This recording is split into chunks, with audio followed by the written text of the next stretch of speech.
Episode 50. So ఈరోజు మనం తెలుసుకోబోయే స్టోరీ దావీదు పార్ట్ 6. సో మనం ఇప్పుడు స్టోరీలోకి వెళ్ళిపోయే ముందు మా డాడీ వచ్చి బిజినెస్ అనౌన్స్ చేసి వాళ్ళ కోసం ప్రేయర్ చేస్తారు.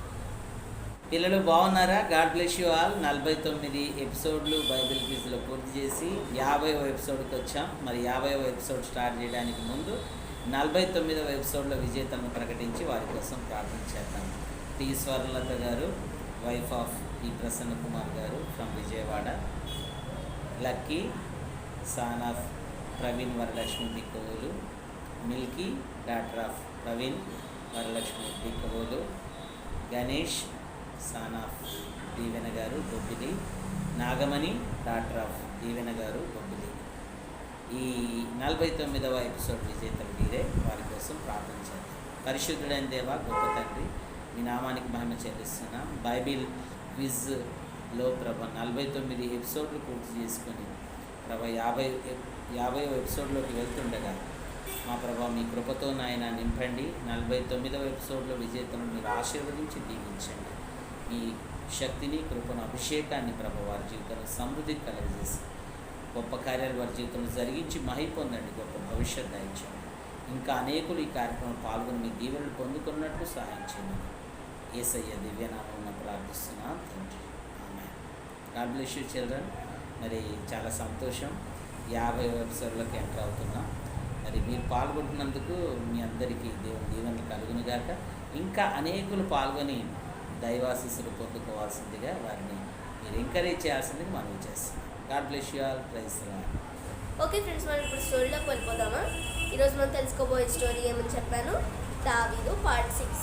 అయితే దావీదు అలా అడవిలో ఉంటుండగానే దావీదుకి ఒక ఇన్ఫర్మేషన్ వస్తుంది అనమాట. ఏంటది? కెయిలా అని ఒక ప్రాంతం ఉంటుంది. ఏంటి? కెయిలా. ఈ కెయిలా అన్న ప్రాంతం ప్రజలు చాలా ఇబ్బంది పడుతూ ఉంటారనమాట. ఏమైంది? ఫిలిస్తీయులు ఉంటారు కదా, ఫిలిస్తీయులు వాళ్ళు వచ్చి కెయిలా ప్రాంత ప్రజల యొక్క పశువులను ఇంకా వాళ్ళు పండించిన ధాన్యాన్ని పట్టుకొని వెళ్ళిపోతారనమాట. అయితే దావీద్కి ఈ ఇన్ఫర్మేషన్ తెలుస్తుంది. తెలిసినప్పుడు దావీద్ ఏమనుకుంటారు, వాళ్ళకి హెల్ప్ చేద్దాం అనుకుంటారు. పాపం దావీద్కి హెల్పింగ్ నేచర్ చాలా ఎక్కువ అనమాట. అతను ఏ కష్టాల్లో ఉన్నా సరే వెదరోళ్ళకి ఎలా హెల్ప్ చేయాలో అని చూస్తూ ఉంటారు. అయితే ఈ ప్రజలకి ఇలా అయిందని తెలిసాక దావీదు ఎవరిని పిలుస్తారంటే అబ్యాతారుని పిలుస్తారు. అబ్యాతారు అహీమెలెకు అను ఒక యాజకుడి కొడుకు అనమాట. అహీమెలెకుని సౌలు చంపేసినప్పుడు ఈ అబ్యాతారుని పట్టుకుని దావీదు వచ్చేస్తారు. అయితే అబ్యాతారుని పిలుస్తారన్నమాట. పిలిచి దావీదు ఏమంటారంటే, బాబు నువ్వు ఇలా విచారణ చెయ్యు, ఈ కెయిలా ప్రజలకి నేను హెల్ప్ చేయాలో వద్దో దేవుడిని అడుగు అంటారు. అయితే ఈ అబ్యాతారు సరే అని చెప్పేసి దేవుడిని అడుగుతారనమాట. ఏం చేయాలి, హెల్ప్ చేయాలా వద్దా అని అడుగుతారు. అయితే దేవుడు ఏమంటారంటే, సరే హెల్ప్ చేయమని దావీదుని అంటారు అబ్యాతారు. అయితే అబ్యాతారు వచ్చి దావీదుకి చెప్తారనమాట. ఏమని చెప్తారు? సరే నేను హెల్ప్ చేయమన్నారు దేవుడు అంటారు. అయితే దావీదు సరే అని చెప్పేసి ఆ ఫిలిస్తీయుల దగ్గరికి వెళ్ళి వాళ్ళు పోరాడి వాళ్ళ దగ్గర ఉన్న ధాన్యాన్ని ఇంకా తినే పదార్థాలన్నిటిని తెచ్చేసి ఈ కెయిలా ప్రాంత ప్రజలకి ఇచ్చేస్తారు. కానీ కెయిలా ప్రాంత ప్రజలు చాలా కన్నింగ్గా ఉంటారనమాట. వాళ్ళు అస్సలు మంచి వాళ్ళు కాదు. కెయిలా ప్రాంత ప్రజలు ఏమనుకుంటారంటే దావీదుని సౌలుకి అప్పచెప్పారనుకుంటారు. అయితే ఇది ఒక మనిషి వచ్చి దావీదు చెప్తారనమాట. ఏమని చెప్తారు? దావీదు నువ్వు ఇలా వాళ్ళకి హెల్ప్ చేసావు కానీ ఆ కెయిలా ప్రజలు నిన్ను సౌలుకి అప్పచెప్పారనుకుంటున్నారు అనేసి అంటారు. అయితే దావీదుకి అది నిజమో కాదో తెలియక మళ్ళీ అబ్యాతారుని పిలిచి మళ్ళీ దేవుడికి విచారణ చేయమంటారు అనమాట. ఏమని? అది నిజమో కాదో అని. అయితే అబ్యాతారు విచారణ చేసినప్పుడు దేవుడు ఏమంటారంటే, అవును ఆ వ్యక్తి చెప్పింది నిజమే, ఈ కెయిలా ప్రజలు దావీదుని సౌలుకి అప్పచెప్పారని చూస్తున్నారు, కాబట్టి దావీదుని కెయిలా దగ్గర నుండి ఇంకేదైనా ప్రాంతానికి వెళ్ళిపోమాను అంటారు. అయితే అబ్యాతారు ఇది వచ్చి దావీదుకి చెప్తారనమాట. చెప్తే జీఫు అన్న ప్రాంతానికి దావీదు ఇంకా అతని 600 మంది ప్రజలు వెళ్తారు. ఫస్ట్ 400 మంది ఉంటారు. ఉండి కొద్దీ ఇంకా 200 మెంబర్స్ యాడ్ అయ్యి 600 మంది ప్రజలు ఇప్పుడు దావీదు దగ్గర ఉంటారు. అయితే వాళ్ళు జీఫు అన్న ప్రాంతంలో ఉన్నప్పుడు యోనతాను దావీదు దగ్గరికి వస్తారు. వచ్చి దావీదుని స్ట్రెంథన్ చేస్తారనమాట. ఏమని? మంచి మాటలు పలుకుతా అంటారనమాట. ఏమని అంటారు? దావీదు నువ్వు ఏం భయపడకు అనేసి చెప్పి మా నాన్నగారి దగ్గర నుండి నీకు ఎలాగైనా దేవుడిని రక్షిస్తారు, మా నాన్నగారు నీకు ఎందుకు అలా చేస్తున్నారో నాకు తెలియట్లేదు, బట్ నువ్వు ఇజ్రాయెల్కి ఖచ్చితంగా రాజు అవుతావు అని అతనికి ధైర్యపరిచి యోనతాను వెళ్ళిపోతారు. ఇలా వెళ్ళిపోయాక జీఫ్ ప్రజలు ఉంటారు కదా, ఈ జీఫ్ ప్రజలు కూడా దావీదుని సౌలుకి అప్పచెప్పాలని చూస్తూ ఉంటారు. ఇది మళ్ళీ దావీదుకి తెలుస్తుంది. దావీదు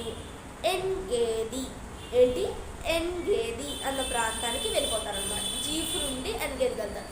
ఫస్ట్ కెయిలాకి వెళ్తారు, ఆ తర్వాత జీఫ్కి వెళ్తారు, ఆ తర్వాత ఎన్గేదికి వెళ్తారు. ఎన్గేది ద్రాక్ష తోటలకి చాలా ప్రసిద్ధి అనమాట. అక్కడ చాలా ద్రాక్ష తోటలు ఉంటాయి. ఇప్పటికి కూడా చాలా ద్రాక్ష తోటలు ఉంటాయి. It is a well known place for wine yards. అయితే అక్కడికి వెళ్తారు. అక్కడ ఒక గుహ ఉంటుంది అనమాట. ఆ గుహ కనిపిస్తుంది. అయితే మధ్యాహ్నం అవుతూ ఉంటుంది. అయితే ఈ దావీదు ఇంకా 600 మంది ప్రజలు ఆ గుహ లోపలికి, చాలా లోపలికి వెళ్ళి రెస్ట్ తీసుకుంటారు. ఎందుకంటే ఆ గుహ చాలా లోపలికి వెళ్ళేసరికి అక్కడ చీకటిగా ప్రశాంతంగా ఉంటుంది అనమాట. అయితే ఈ 600 మంది ప్రజలు ప్లస్ దావీదు వెళ్ళి ఆ గుహ లోపలికి వెళ్ళి పడుకుంటారు అనమాట. అయితే ఈలోగా ఏం జరుగుతుందంటే సౌలు అతని 3000 మంది సైన్యం ఆ ఎన్గేదికి వచ్చేస్తారు. వచ్చి అక్కడ ఆగుతారనమాట. ఎందుకు, సౌలుకి చాలా అలసటగా ఉంటుంది. అయితే సైనికులు ఏమంటారంటే, మీరు అలసిపోయారు రాజా, మీరు ఈ గుహ ఇక్కడ కనిపిస్తుంది కదా, ఇక్కడ మీరు పడుకొని రెస్ట్ తీసుకొని అంటారు. అయితే ఏ గుహ? ఆ దావీదు వాళ్ళు ఉన్న గుహ అనమాట. దావీదు వాళ్ళ లోపల ఉంటే సౌలు ఎంట్రన్స్లో ఉంటారనమాట. అక్కడ సౌలు దగ్గర ఉన్న దగ్గర చాలా వెలుతురు ఉంటుంది కాబట్టి దావీదు వాళ్ళు చూస్తారు సౌలుని. కానీ సౌలుకి దావీదు వాళ్ళు కనిపించరు. ఎందుకంటే దావీదు వాళ్ళు చీకటిగా ఉన్న ప్లేస్లో పడుకొని ఉంటారు. దావీదు వాళ్ళకి మాత్రం సౌలు వాళ్ళు కనిపిస్తారు. అయితే సౌలు ఇంకా అతని సైన్యం స్టార్టింగ్ ఎంట్రన్స్లో వెలుతురు ఉన్న దగ్గర రెస్ట్ తీసుకుంటూ ఉంటారు. అయితే దావీదు దగ్గర ఉన్న 600 మంది ప్రజలు ఏమంటారంటే, దావీదు, దేవుడు నీకు ఇచ్చారు ఈ ఛాన్స్, నువ్వు వెళ్ళి అతన్ని చంపే, అతను నీకు దొరికాడు కదా సౌలు, అతన్ని చంపేసి మనకి పేడ వెలువడైపోతుంది అంటారు. అయితే దావీదు వద్దు అంటారు. అయితే ఆ ప్రజలు అంటారు, దావీదు నీకు భయమా అతను చంపడానికి? నీకు ఒకవేళ భయం అనిపిస్తే మేమెళ్ళి అతను చంపేస్తాం, నువ్వు చెప్పే అంటారు. అయితే దావీదు అంటారు, వద్దు, అతనితో పరిశుద్ధాత్మ దేవుడు ఉన్నారు, అతను మనం చంపకూడదు, దేవుడే చంపేస్తారులే అని చెప్పేసి దావీదు వెళ్ళి సౌలు యొక్క డ్రెస్ ఉంటుంది కదా, ఆ డ్రెస్ ఎడ్జ్ని ఒక చిన్న ముక్క కట్ చేస్తారు అనమాట. చిన్న ముక్క కట్ చేసి ఆ ముక్క పట్టుకొని కొంచెం దూరంగా వెళ్ళి అక్కడి నుండి ఆ ముక్క పట్టుకొని సౌలా సౌలా అని పిలుస్తారనమాట. గట్టిగా అరుస్తారు. అయితే సౌలుకి మెలకు వచ్చేస్తుంది. మెలకు వచ్చి అదే దావీదు పిలుస్తున్నట్టున్నారని చెప్పేసి మేలుకొని కూర్చొని, బాబు దావీదు నువ్వే నన్ను పిలిచేది అని అడుగుతారు. అడిగితే సౌలుని చూసి దావీదు అంటారు, అవును నేనే పిలుస్తున్నాను అనేసి అంటారు. అన్నాక దావీదు అంటారు, సౌలు నువ్వు అసలు ప్రజలు చెప్పేది ఎందుకు నమ్ముతున్నావో నాకు అర్థం కావట్లేదు. నేను ఎప్పుడు నీకు హాని చేయాలని అనుకోను, నేను ఎప్పుడు నీకు మేలు చేయాలని అనుకుంటాను. నువ్వు దయచేసి ఆ ప్రజలు చెప్పేది నమ్మకు. నాకు ఒక ఛాన్స్ దొరికింది, నాకు నిన్ను చంపాలనే ఒక ఛాన్స్ దొరికింది. ఇప్పుడు నాకు ఒక ఛాన్స్ దొరికింది, బట్ నేను చంపలేదు. నీకు నేను ఎప్పుడు మేలు చేయాలని కోరుతాను, కాకపోతే చూడు అనేసి ప్రూఫ్గా ఆ డ్రెస్ ఎడ్జ్ ఉంటుంది కదా, అతను చింపింది ఆ ఎడ్జ్ చూపిస్తారనమాట. చూడు నాకు ఇలా ఛాన్స్ దొరికింది అని. సరే నేను చంపలేదు, నేను జస్ట్ ఈ డ్రెస్ మాత్రమే చింపాను అని చూపిస్తారు. అయితే సౌలుకి చాలా ఏడుపు వచ్చేసి ఏడ్చేస్తారనమాట. ఏడ్చేసి ఏమంటారు, అవును నువ్వు చాలా మంచివాడివే, నువ్వు ఖచ్చితంగా ఇజ్రాయేల్కి రాజు అవుతావు, నన్ను నువ్వు చంపవులే, నువ్వు నాకేం హాని చెయ్యవు, నువ్వు రాజు అవుతావు అని చెప్పేసి అతను ఒక ప్రామిస్ చేయించుకుంటారు సౌలు. ఏమని, ఒకవేళ దావీదు నువ్వు ఒకవేళ రాజు అయితే మా జనరేషన్ని నువ్వేం చెయ్యనని ఒక ప్రామిస్ చేయి అంటారు. అయితే దావీదు ప్రామిస్ చేసేస్తారనమాట. ప్రామిస్ చేసేసాక సౌలు అతని 3000 మంది సైన్యం అంతఃపురానికి వెళ్ళిపోతారు. దావీదు ఇంకా అతని 600 మంది ప్రజలు ఫారెస్ట్కి వెళ్ళిపోతారనమాట, ఒక అడవికి వెళ్ళిపోతారు. ఓకే ఫ్రెండ్స్, ఇదే స్టోరీ. ఇప్పుడు మా మమ్మీ వచ్చి మిమ్మల్ని 10 క్వశ్చన్స్ అడుగుతారు. ఓకే పిల్లలు, ఇప్పటి వరకు క్యాథరిన్ చెప్పిన స్టోరీ విన్నారు కదా. నేను 10 క్వశ్చన్స్ మిమ్మల్ని అడుగుతాను, దానికి ఆన్సర్ చేయండి. 1, దావీదుకు కపటంగా ప్రవర్తించిన వారెవరు?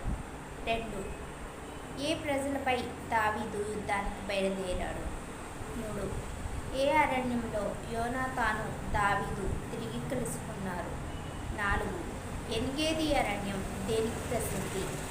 5, దావీదుతో ఉన్న సైన్యం ఎంతమంది? 6. దావీదు మీద దండెత్తడానికి ఎంతమందిని సౌలు సైన్యంగా తీసుకెళ్ళాడు? 7. సౌలు దావీదు ఎక్కడ విశ్రాంతి తీసుకున్నారు? 8. దావీదు వద్ద ఏ యాజకుడు దేవుని వద్ద విచారణ చేసేవాడు? అతని తండ్రి పేరేమిటి? 9. సౌలును చంపమని దావీదుకు సలహా చెప్పిన వారెవరు? 10. దావీదు గుహలో సౌలు ప్రాణాలు తీశాడా? మరి ఏం చేశాడు? ఈ 10 క్వశ్చన్స్కి ఆన్సర్ రాయండి. ప్రార్థన చేస్తున్నాం. పరిశుద్ధుడా గొప్ప దేవుడా, ఎంతవరకు బైబిల్ క్విజ్ నడిపించడానికి సహాయం చేశారు, నీకు వందనాలు చెల్లిస్తున్నాం తండ్రి. బైబిల్ క్విజ్లో ఎంతమంది పార్టిసిపేట్ చేస్తున్నారో వాళ్ళందరినీ మీరు జ్ఞాపకం చేసుకుని దీవించి ఆశీర్వదించండి. క్రీస్తునందు మీ ప్రయాస వ్యర్థము కథను ఆశ్రయిస్తూ ఉన్నది. వారు ఇంత సమయం నీ కొరకు వెచ్చించారు కనుక వారికి కావలసిన దీవెనలు అనుగ్రహించండి నాయన.